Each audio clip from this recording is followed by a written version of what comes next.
No pre-show because there's another show in the time slot before us now, so we didn't get to hop into the studio, and I thought that you all watching our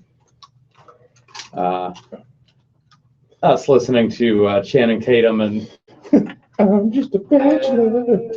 oh, I should probably turn the oh god blah blah blah blah blah blah better. One watching right now.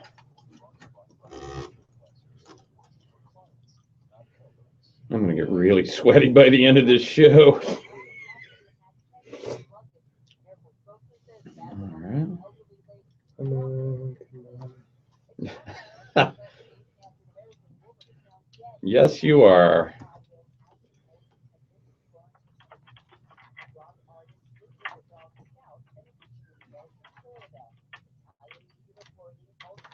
Wow, there's like 10 people in here now, like all of a sudden. What?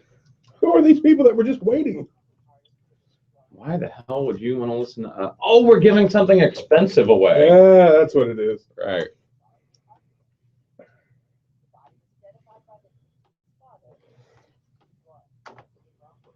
Hmm. Mm.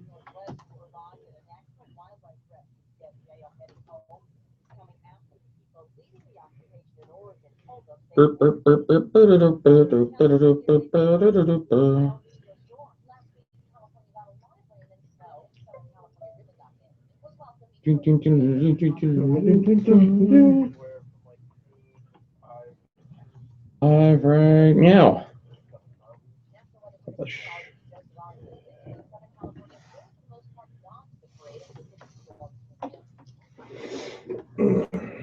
Friends. Timeline. So the best part is we get to record 2 more Facebook user question shows this week. Well, that means we'll get to do like a longer pre-show. Yeah, yeah. For another one. Should we talk about the Bengals now before we're on air real quick? You have seconds to talk about the Bengals, bro.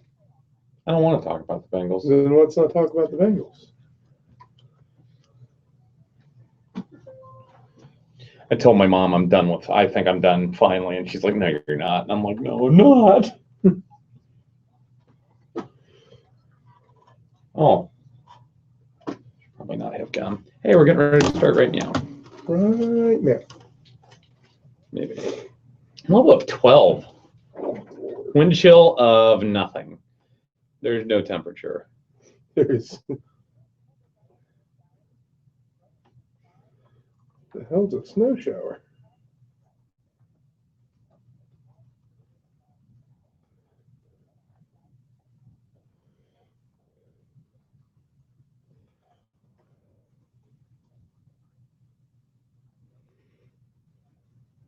Rhythm is gonna get you.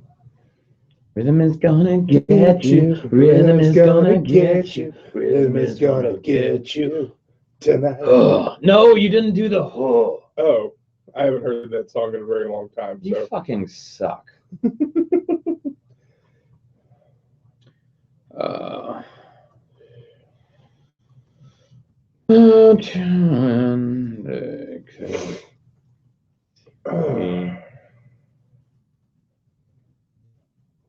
We really should have posted a trigger warning.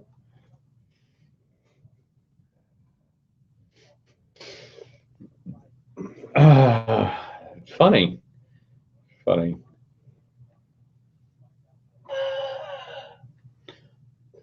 Sorry. We both did it today. We should count. Stand by, guys. I don't wanna. I don't want it.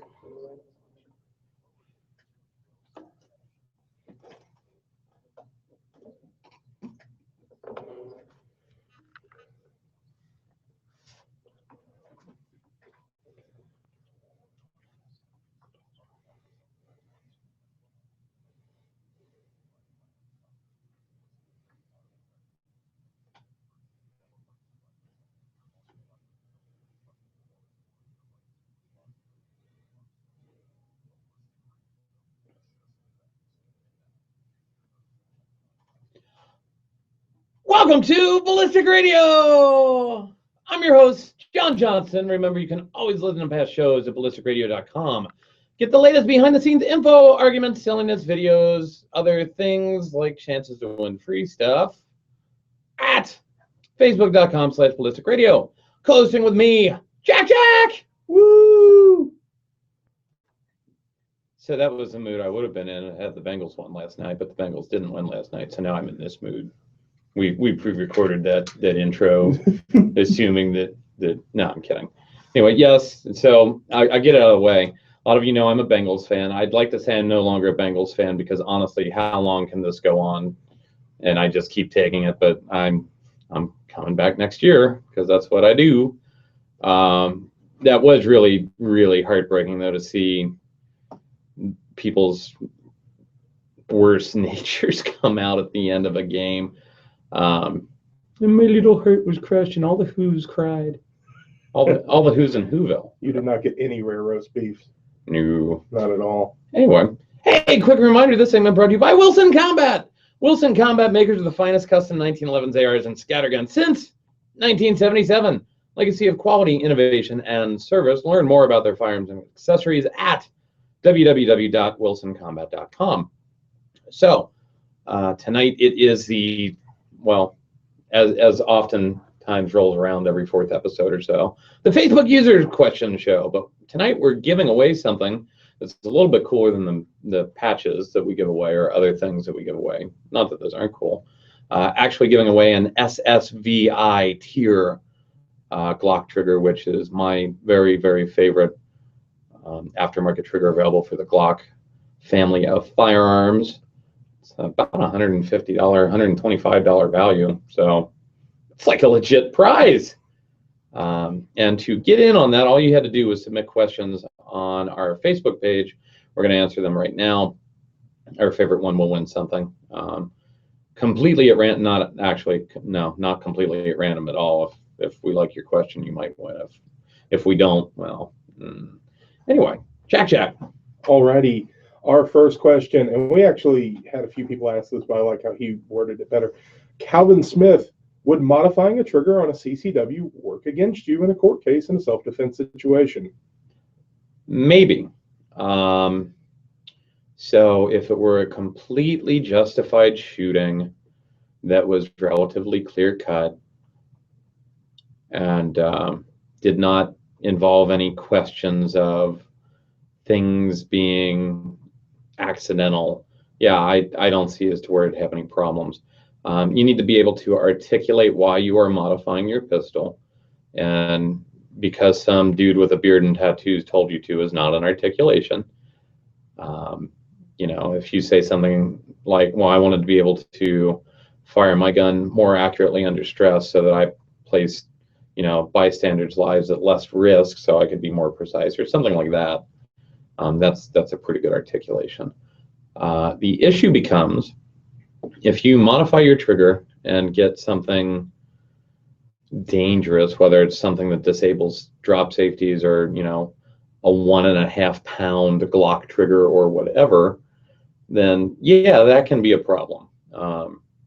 Especially if there's any level of ambiguity, or if you make, you know, a completely, I'll give you, for instance, you say something like, well, I didn't want to shoot him, or, well, of course you didn't want to shoot him. You didn't wake up today going, I didn't, you know, oh, I want to go out and get in a self-defense shooting today. You know, nor hopefully you don't say that. No, normal people don't. But you say something completely innocuous or innocent in the heat of the moment or afterwards to the police, and then all of a sudden an overzealous prosecutor gets a hold of that, and, you know, you've dropped an aftermarket trigger in your gun, and, well, a good defense attorney is going to be able to explain that. But the thing to keep in mind is that if you get to the point where you've got a good defense attorney, then you're, you know, in a trial, and anything that you need to explain is more money.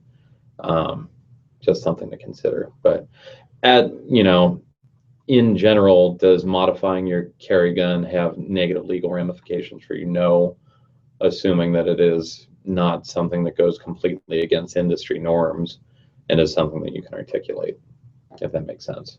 I think that kind of answers it out. Maybe. Well, for some people. Yeah.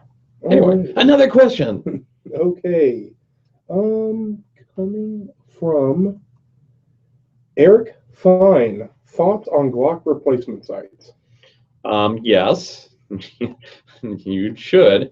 So the thing about the sights that are on the Glock from the factory, unless it's their steel night sights, they are essentially plastic dovetail protectors.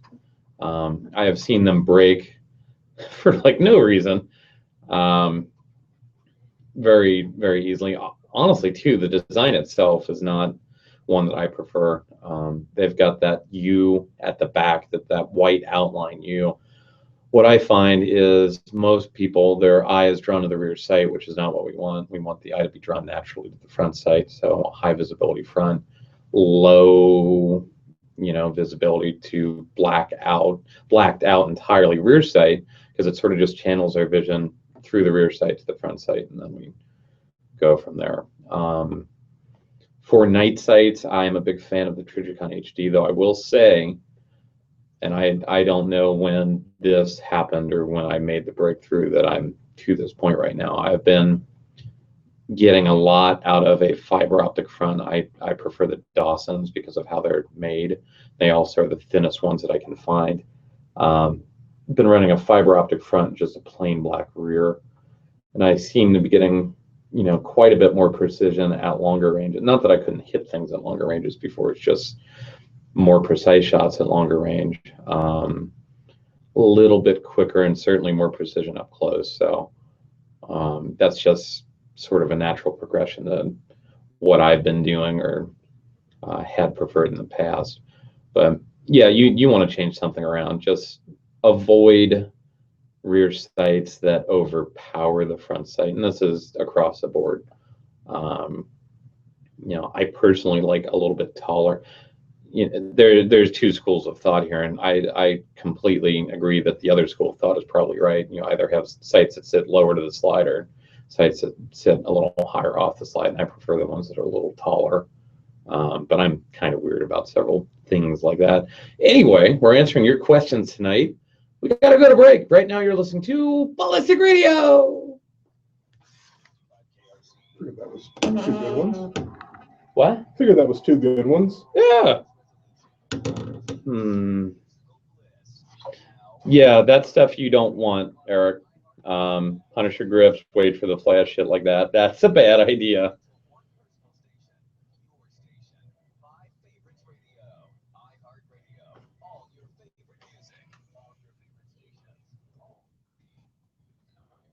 Lee, feel free, or you can just send it to me on Facebook if you want, man.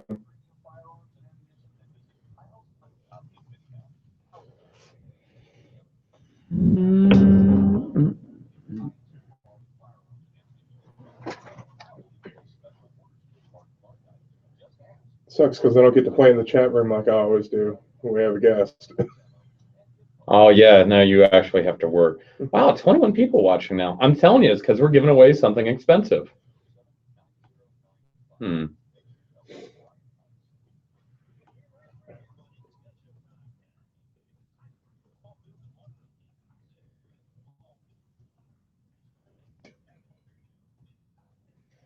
should probably talk so that people are not bored during the break, and we retain the people that. That's a good call. I am just unhappy with the snow. I did not see this coming. There's like 1/8 of an inch on the ground. You fucking. I'm a sweet summer child of the South. You brought me up here to the wall. Winter is coming. I complained. Wait, I had to. I complained about it to some dude at the gas station, and he just looked at me. He was like, "Oh, honey."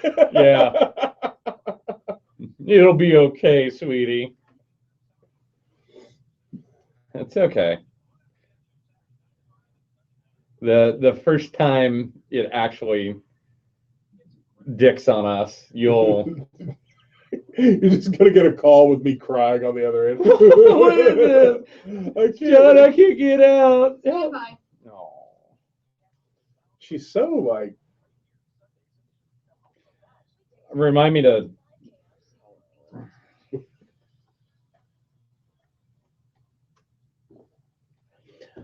Welcome back to Ballistic Radio! This segment brought to you by Dark Star Gear. Whether you know the color of the boathouse at Hereford or only know the color of your mom's basement. And Cheeto stain socks. Here, that's a good one. I do that one a lot. You do that one a lot. I come up with something better. Soul-crushing disappointment of where you're at in your life. Ooh. Dark Star Gear has a solution to your gear carrying needs. That was a little too serious. That got really dark here. Like Dark Star Gear. Check out their clip-on holster for semi-autos and revolvers, or their highly adjustable full-size AIWB holster. They even have a belt wrap sheath for popular fixed blade centerline knives to really tie your EDC together. Like that one rug I used to have that the golfer ruined. Golfer? Bowler? No. Cricket. Clearly you're not a golfer. Come on. Oh. I'm sorry. You're fired. Designed, developed, and pressure tested for real life, not Instagram. Find out more at darkstargear.com. Actually, you're hired again because I'm... You don't have the questions right now. Yeah, no, I don't. That's exactly why. So we are answering your questions tonight and giving away free stuff, well, one free thing, to a lucky boy and or girl. Or both. Who knows? Whatever you identify as, we're cool with it. No? Yes, we are. We're very tolerant here. Anyway, please. All right, from Nick Crulo. What are your thoughts on carry revolvers? Are they still relevant as a primary carry option, or should they be relegated to small backup guns? What caliber and gun size would you recommend? So if I were going to carry a revolver as a primary, I have a Model 19 Smith & Wesson that I shoot really well. The problem is a revolver is a one bad guy gun, tops. And the reason why I say that is that when we look at like typical, attacks and civilian engagement specifically, what do those look like? And I am biased towards Tom Given's numbers because I've been through his instructor class and his advanced instructor class, and I respect Tom a lot. But, when we look at those numbers, I think the greatest number of shots fired was 11 out of a 40 caliber SIG 229, or maybe, anyway, right around there. I'm sure Lee is in the chat and he's getting ready to correct me because he's much more intellectual about remembering things like that than I am. But anyway, I was going somewhere. Oh, the point that I was trying to make is that gets us through one bad guy, usually. Somewhere in the 5 to 6 round range is where I feel pretty comfortable that I'm going to be able to deal with what I find myself in if it involves one attacker that is bent on continuing the fight. And that might get me through 2 or 3 or however many attackers if they decide they don't want to get shot. But if they decide they want to stay and fight, I don't feel too good about 6 rounds. The other thing to keep in mind, too, is that generally whoever runs out of bullets first loses. I mean, we've got all sorts of data to support that, not necessarily in a civilian context. So I am actually aware of one instance where someone ran out of ammo and was killed. Courthouse shooting in Texas.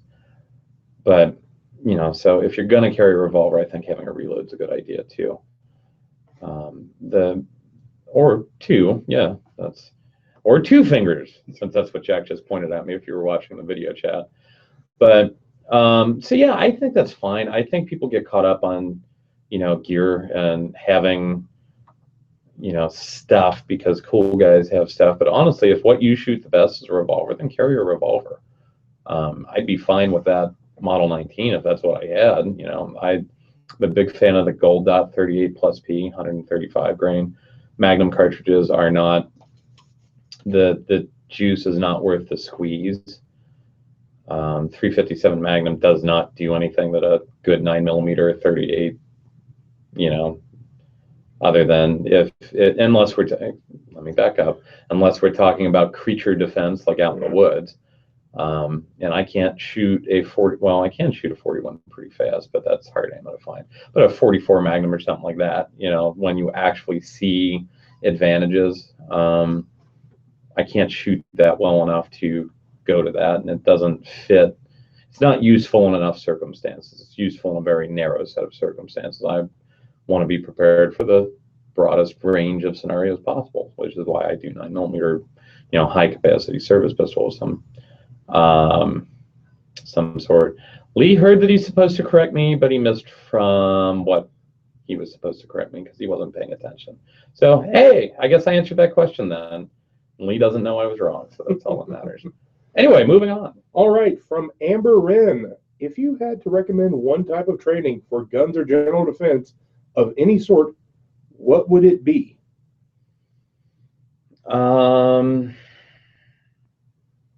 See, didn't she originally say, especially if you were a female, or did I make that up? It's a long question. Oh, well, you left out an important part. Shame on you, Jack. Shame. Ding. Yeah. I really think Craig Douglas's ECQC class is probably the best class there is for almost anybody for two specific reasons. One of them is the managing unknown contacts portion, which is day one. It's actually evening one. It's a 2.5-day class. The first half day is dedicated to managing unknown contacts. What that is how do we interact with people that may or may not be threats? How do we deal with that? What are some best practices? Things like that. Of all the things that I have gone and learned how to do and worked on, managing unknown contacts is the one thing that I use almost every single day.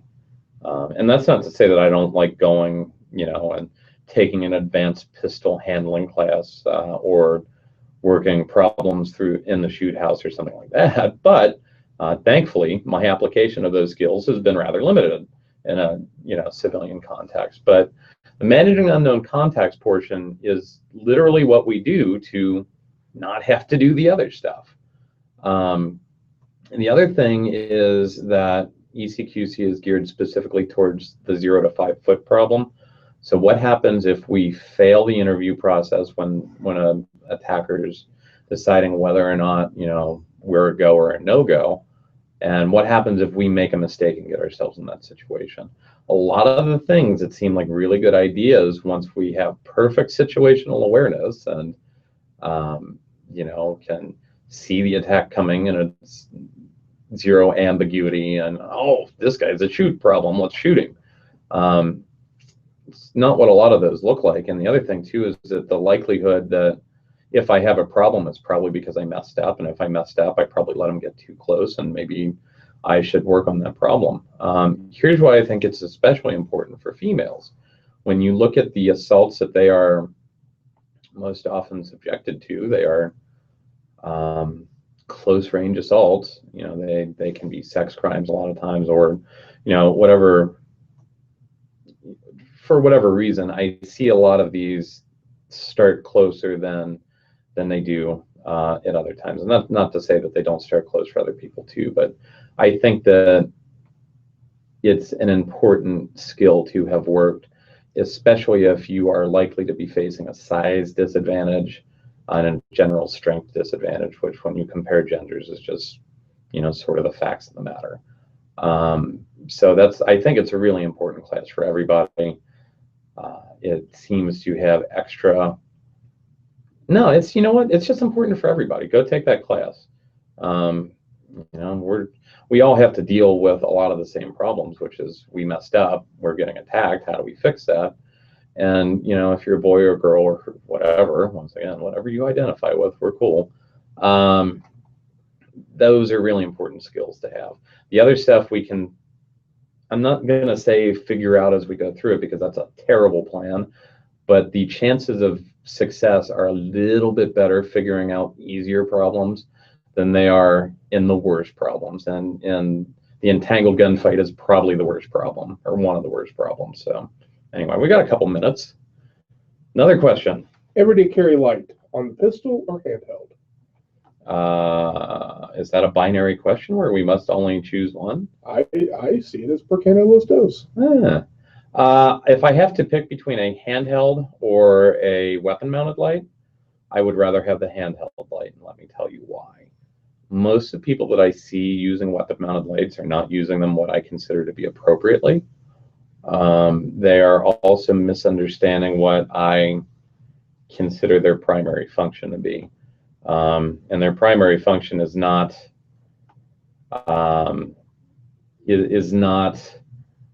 searching or assessing. I mean, if that's what you got, that's what you got, and there are ways to do it. But the primary function of a weapon-mounted light is shooting with two hands in the dark when you need a light. And honestly, once again, if we look at typical scenarios and where does true dark exist, true dark doesn't exist very many places anymore. Now, I live in the middle of nowhere. Weapon-mounted light for me is a consideration that actually, I can justify a little bit easier because it gets true dark where I live. And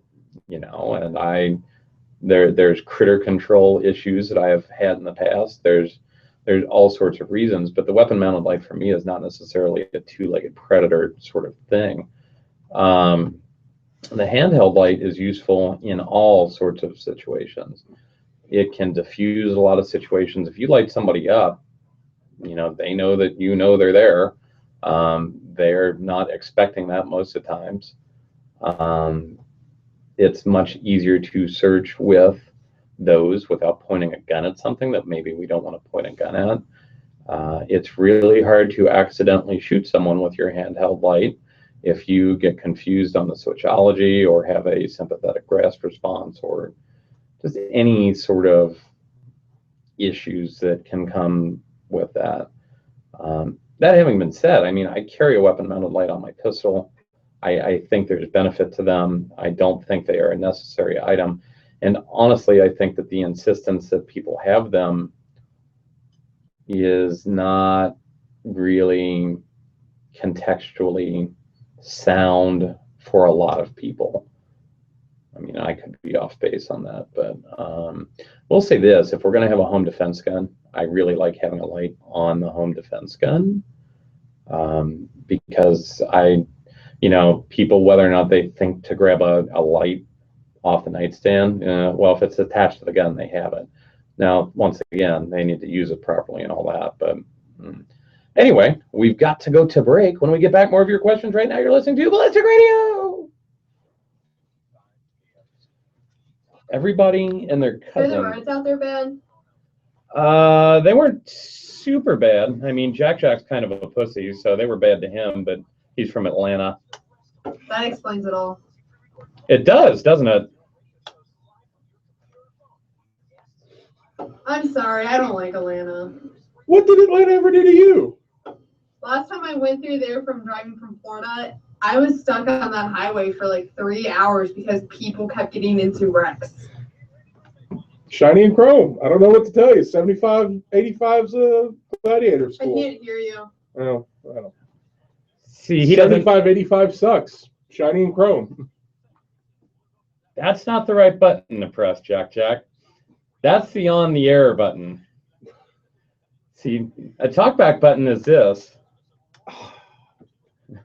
I'm pretty sure you just went live on the air. I think you did. Oh, great. Good job. It sounded like it, but barely, but it did sound like it. How about you not press buttons, you big motherfucker? Yes! Just because I do it doesn't mean you do it. I'll give you guys this. I do not enjoy doing shit. I will. Funny, so it's worth it. I will say this too, just so you know. Keep in mind we're on the Google Hangout now, and people actually watch that. So make sure you're cool with whatever you say. I forgot to warn you. Oh, that's cool. But yeah, you guys do keep me entertained. I'll give you guys that. Jack is a very funny human being, especially when he starts saying Mad Max Fury Road references on live radio during the commercial. I want to drink a lot tonight. That's the plan. Well, as long as you're not cussing while you're going on air, we're good. Thank God. Well, not yet. I mean, soon. You just want to get on that dump button really fast. Yeah, just as long as you guys try not to do that in case I happen to walk out of the room or something for a second. I don't need a nasty email from my boss wondering what happened. We've had people drop F-bombs and shit on air, and no one's ever said anything. It doesn't happen often, but it has happened. And the nice thing is that I think our show scares all the people that wear suit and ties up front, so they just don't listen. That might be it. It's probably it. I mean, all the people that wear suits and ties, they're not the most fond of their producers. I have a story to tell you once we're not broadcasting, but yes, I agree. Okay. I'll just say this, during the Christmas party, me and one other producer, we were the only producers that showed up, and the people in sales looked at us a little confused. Who are you? Basically, and then the president kept saying thank you for being here about 5 times to me.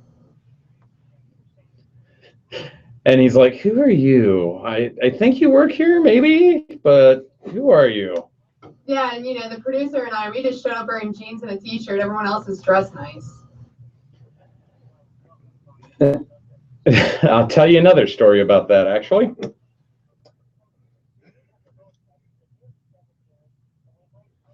Not right now, I mean later, but I will tell you another story about that. Yeah, I kind of figured. Shiny and chrome.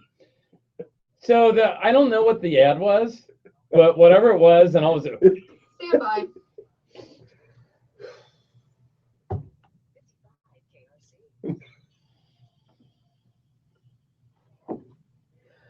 welcome back to Ballistic Radio. This segment brought to you by TopGunSupply.com.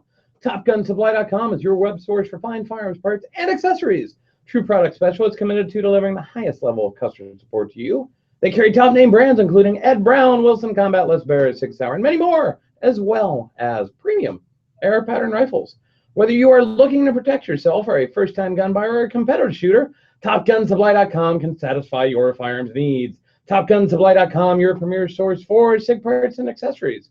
Make sure you check out the giveaway from them this month for giving away a knife, a knife. Just got to go to the Facebook page. I'm just gonna beat this drum until everyone gets tired of hearing the tune, and click the giveaway tab at the top of the page. So Jack, shiny and chrome. I like how you just press that on air button during the break and start talking. Mistakes were made. Okay, from Stephen Bell. For a defensive... Wait. You don't want to keep talking about the mistakes that were made? I don't. Are you sure? I'm maintaining. Okay. Woo. From Stephen What Bell. if I want to interrupt you just one more time and bring it up? Wow, you just looked at me like I can break you. I will break you. Okay, go ahead, Ivan. If he dies, he dies. From Stephen Bell, for a defensive carbine, short-barreled rifle, or I guess AR pistol, what do you prefer between 300 Blackout or 5.56, and why? Well, I prefer 300 Blackout if I'm getting it for free. We occasionally get ammo for free. I'm just saying. So it's, in all seriousness, when 300 Blackout comes down in price, that will probably be my go-to rifle round. I like it a lot because it's a very versatile round. The thing is, when we look at the availability of 5.56 and how important it is to train with the gun that we're going to depend on, I think 5.56 gets the nod just from the sheer training standpoint. The ability to run a subsonic 300 Blackout, though, and be very quiet, or step up to 110 grain supersonic TSX, it does really bad things. Especially if I'm going to be running short barrels, the short barreled rifles tend to work a little bit better in 300 Black. As far as terminal effectiveness and longer upset ranges of the cartridge. But I think a lot of people worry about stuff like that, and it's not the thing that I would worry about so much, if that makes sense. So, Jack. All righty. Do you think, I'm having trouble with his name here. Do you think, I'll read it out in a second. I want to get the question out. Do you think double action, single action is going to become favorable again, or has striker fire pretty much replaced it? So what was that guy's name?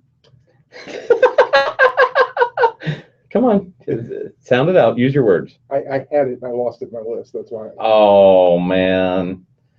I want to make fun of you again.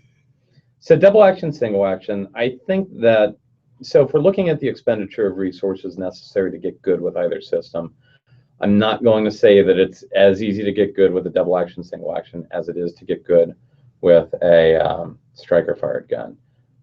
That having been said, it's not as hard to get good with one as people like to make it sound. And honestly, I think there are a lot of advantage to having that longer travel on the first trigger press. Now, I'm actually right now running a P30 LEM, which is their you know, kind of advantage of the double action with some of the advantages of the one trigger press, you know, shorter actual sear engagement. But anyway, I think a lot of people overlook the value in having room to make a mistake and change your mind. And I think that the people that don't see value in that are, I don't know if sheltered is the right word, but are maybe not considering all aspects of the issue, if that makes sense. So, yeah. So what was that guy's name? That's okay. Do you want me to find it? I'm having trouble finding it again is the problem. I've got a lot of questions here. Jack. I'm so sad and disappointed. It's Kyle Goley. Okay. So you're welcome, Kyle. I'm sorry that Jack hates you for some unknown reason, but he will be properly disciplined. I'm enjoying this show because I get to make fun of you a lot. And usually I'm too scared to do it, but I don't think you're going to murder your boss live on air. We don't know, but I mean, we'll see. Anyway. From John Lauer, what is the applicability of a shoot house class for the typical non-mill or law enforcement officer? Whether or not there is one is going to be very much determined by what level of shooter are you. I don't think there's any value if you are new to all of this to going and doing something like that.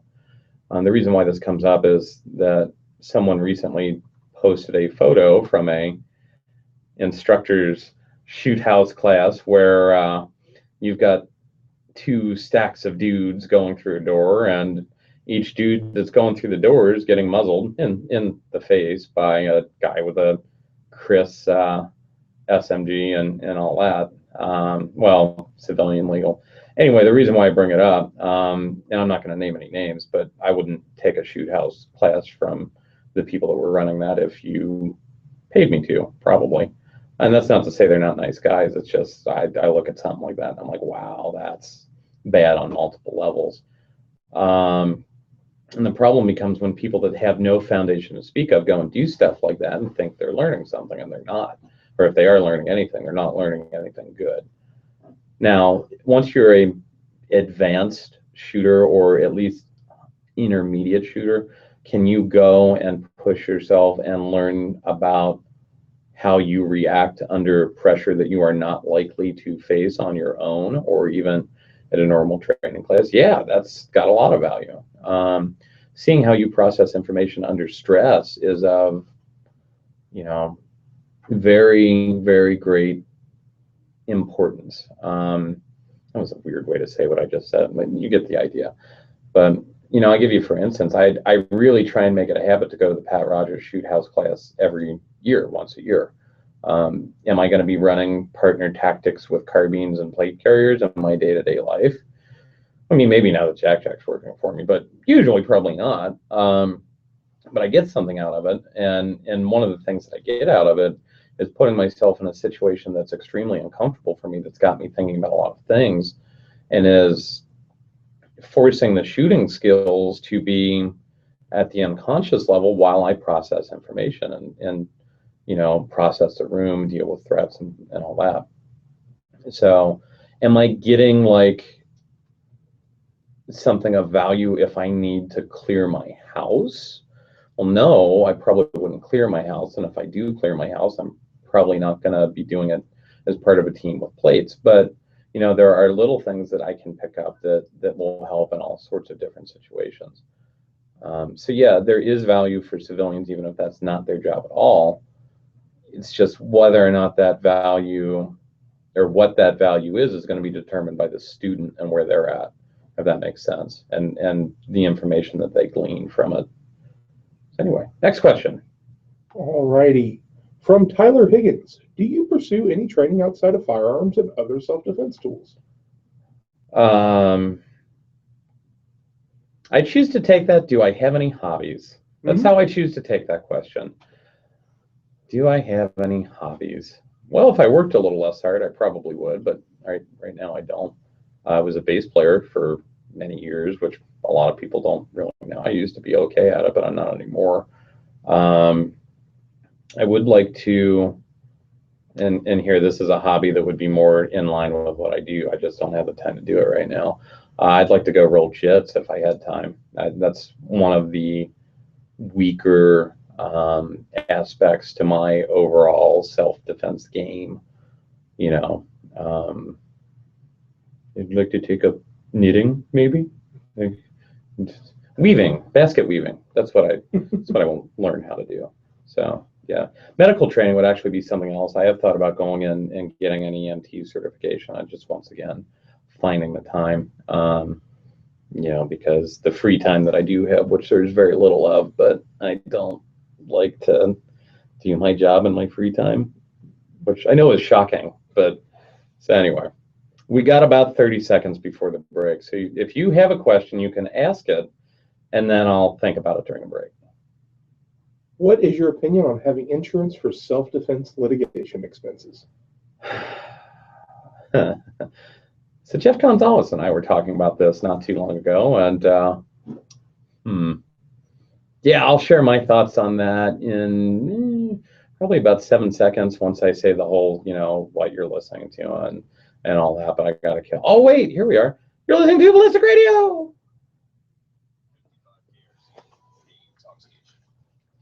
Self-defense insurance. That's what they're calling it now. You want me to repeat that when we come back from break?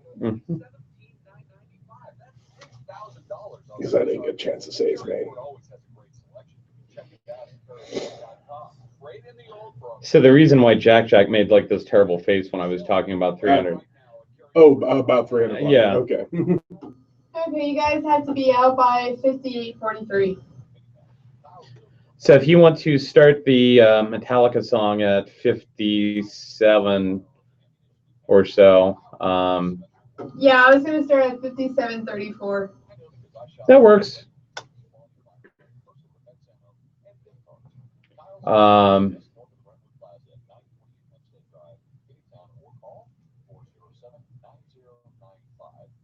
So really, Ren, what people need, and they don't like hearing this, is a solid understanding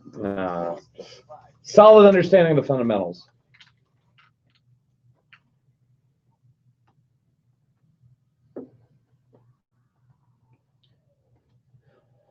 Welcome back to Ballistic Radio. This segment brought to you by Tac Strike Steel Target Systems, makers of the quarter scale steel target and the arch frame target stand, which are literally the best steel targets and target stands I've ever used. Hit their steel targets with more than 60,000 rounds of rifle and pistol ammunition without a single problem. For more information, visit them at tacstrike.com. So we are answering your questions tonight. One before the break, if you want to just go over it again. This is from Francisco Sanchez. What is your opinion on having insurance for self-defense litigation expenses? I don't, you know, I've not seen anything compelling that shows me I want to have that. Jeff Gonzalez has some thoughts about it, and I don't know if he's posted that blog yet or not, but I'm going to be a total cop-out and just sort of avoid that one a little bit. We'll say this. I think that having a relationship with whichever attorney is going to represent you to make sure your life is not completely ruined, having a relationship before you get into the self-defense shooting is a really good idea. And my understanding of the way that works is they just sort of send who's available, depending on which one it is. And if I'm wrong, then I'm wrong, and I apologize. And I'd be the first one to admit this is not an area that I am knowledgeable enough on to have an opinion that's worthwhile. So we'll leave it at that. Alrighty, from Lee Weems. This week I found myself in the unusual position where I could not have a firearm on me. A fixed blade knife would have been a viable option. Which fixed blade knife and how should I carry it? Would you recommend?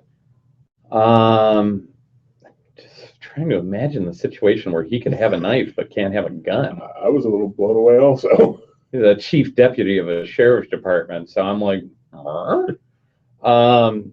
so if you're going to carry a fixed blade knife, I prefer it to be centerline. I prefer it to be relatively small so that you can access it with very little movement on your part.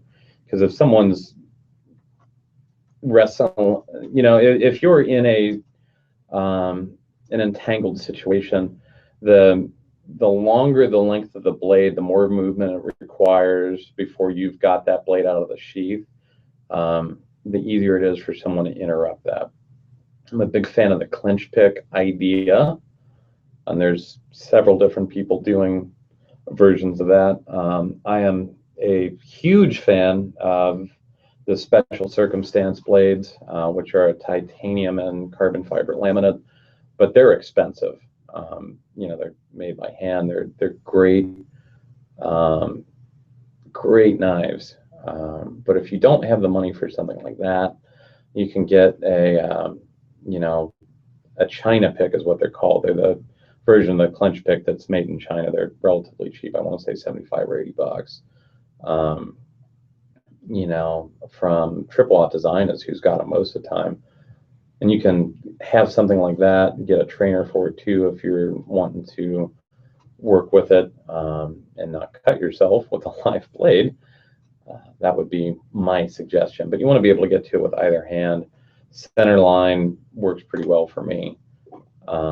Once again, be familiar with your local laws and all that. A lot of places where it's legal to carry a firearm, it might not be legal to carry a fixed blade knife. It's whether or not that makes sense, blah, blah, blah. But anyway, that was my disclaimer of please don't sue me. From Derek Brenneman. You have convinced me to consider a shotgun for home defense. I'm sorry. I have young children. Do you have a recommendation for quick access securing methods? I think the easiest way to do that would be if you've got the action open and you just run like a bicycle chain, through the loading port and the ejection port, assuming that it's a gun that accepts that, and maybe have that around the post of your bed. That's not a. Jack's like, I've never thought of that. I hadn't. That's not a way to keep the gun from being stolen if someone gets into your house, but it is a way to make sure that your kids don't get a gun. You need to secure it some way. The one thing that I will say that a lot of people get wrong is they will leave a round chambered in a shotgun and store it that way. Shotguns are very, very not drop safe. For the safety does not block the hammer from falling. It blocks the trigger from moving. So there's and now I'm like in my head going, I hope I said that the right way so I don't sound like an idiot. The other thing too is that it doesn't take much. I am aware of multiple instances where a shotgun was stored like muzzle up in a closet, fell over sideways, and then killed someone. So, but I think that's the most cost conscious way to store one relatively safely is, like I said, have the action broken open, run a bicycle cable lock or something through the loading port, out the ejection port, and then around like the post of your bed or something like that. Alrighty. From Adam Smith. Where can you get good information regarding improving trigger control?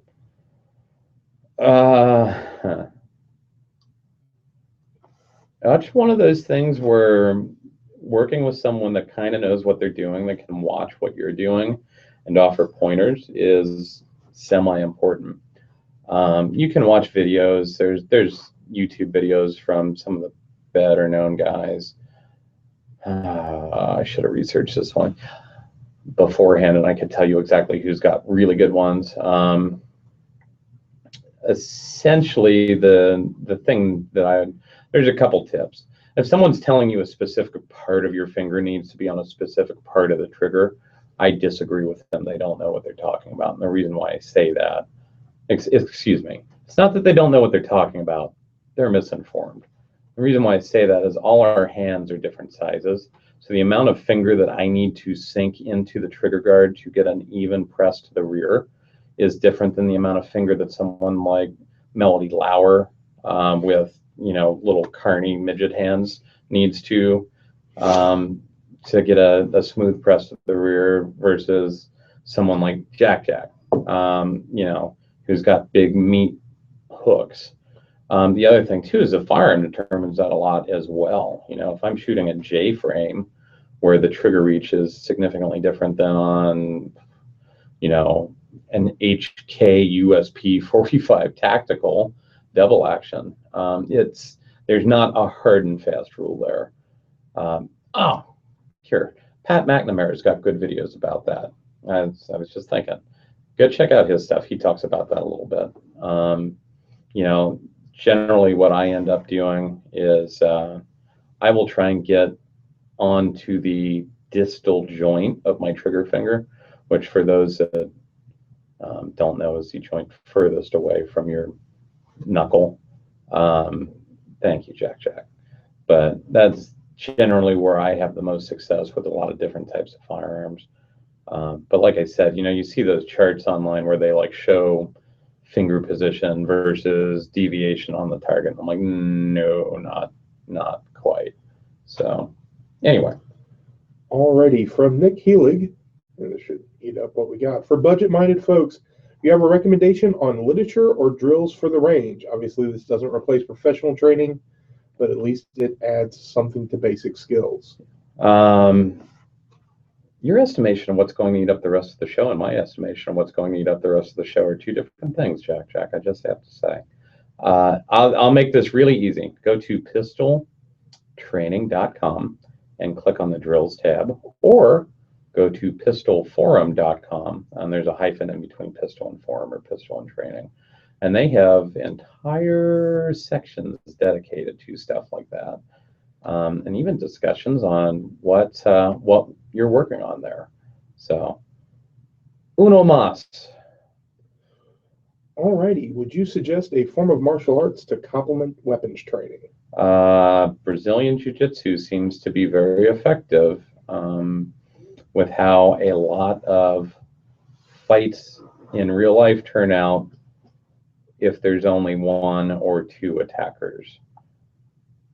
And it's pretty simplistic and it works pretty well under actual pressure and testing, you know. Or if you really wanted to be complete about it, I think that if you went to a quality MMA gym and learned a little bit of a stand-up game, a little bit of a ground game, you would be massive steps ahead of almost everybody else. So we got about 60 seconds left. Jack's going to say alrighty one more time and then maybe get a quick question in. You were about to. Alrighty, do you have a recommendation to create a more rolling break out of a Glock trigger? I have had a lot of success with the SSVI Tyr Trigger. To full disclosure, I have a business relationship with SSVI at this point. I will say this, I bought with my own money, with full retail, 5 or 6 of these before we ever had any sort of deal. I really do feel it's the best aftermarket Glock trigger currently available. I've had a lot of success dropping one of those in with a minus connector and getting a trigger pull that I find to be really, really nice. You know, and is what I want out of a Glock trigger. Now, to be completely honest, I don't like 2-stage glass rod break Glock triggers. I know a lot of other people do. That's just not really what I'm into. But anyway, we should be coming up on the end of the show right about meow. Hey, look at that. So next week, it's going to be a recorded show because we are going to SHOT Show. Oh, and I haven't announced who we're going to SHOT Show with yet. We are actually road tripping out there with Steve Fisher, Tatiana Whitlock, Adam Roth of Eridus Industries, and Melody Lauer, as well as Jack and myself. We are going to be doing some video content from the big giant van that we've rented to drive out there. The tactical short bus will be rolling. Anyway, you can check out stuff like that on our Facebook page. Make sure you give that a like. Also, check out the website, ballisticradio.com, for past shows. Thanks for listening, everyone. As always, be safe, and see you next week.